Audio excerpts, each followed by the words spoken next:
For some expert insight into the world of aviation, I'm joined now by Jamie Finch, an aviation expert. He is the former consultant to the White House Commission on Aviation Safety and also former director of Government, Public and Family Affairs at NTSB. Welcome to the studio. Thank you. I just want to start by asking you, does Paula's report surprise you at all? Well, it's always surprising and disappointing whenever you hear about something like this.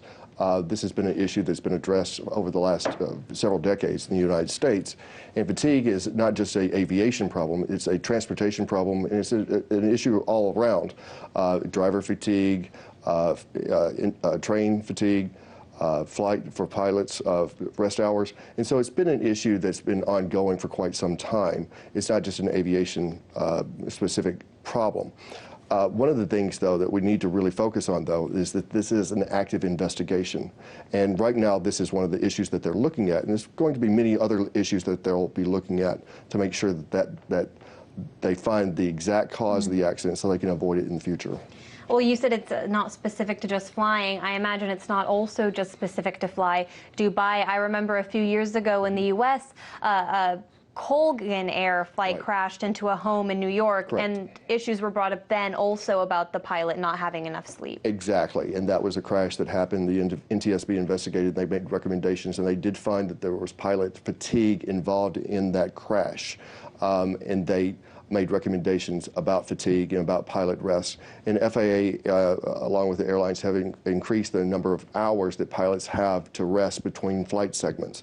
Before it was 8 hours, now it's 10 hours. That's 10 hours between the time when they land and they leave the airport and the time when they fly again.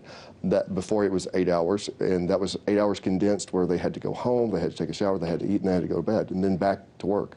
And so now it's much more, they have more time to get rest that they need. Does that depend at all on the flight that the pilot is responsible for, the distance? Because, I mean, you could be a pilot flying from New York to D.C., which is just a few hours. You could be flying to L.A., and I imagine you'd want a longer break. Well, it's according to the flight hours that they have. When they hour out, when they time out, if you will, on the amount of flight hours that they've had in that segment, they can only fly so many hours. So no matter what, they could have multiple short flights, and as long as they're staying within that window of the time that they're allowed to fly. You told me earlier that these situations vary from country to country. Is there any international, something like a union for pilots that would organize to represent them and ask for more consistent scheduling that could be more consistent? There are international pilot organizations, as well as the ones here in the U.S. that we have. There's the International Civil Aviation Organization, ICAO, which is based in Montreal, which is the aviation branch of the UN. They have made recommendations about and they do make recommendations to countries, but ultimately it's up to the state, the individual states, on what kind of rules and regulations they're going to have for flying within their country. Obviously, we cannot impose our laws on other countries, but we can make recommendations on how they are going to be flying in our country. Now, the ICAO is having an aviation, or they are having a fatigue symposium that they're having in April of this year, next month, in Montreal, that's going to be addressing some of these issues. It's a keen issue that they've been working on for quite some time in the aviation, and something that I have to say they've approached very well here in the U.S.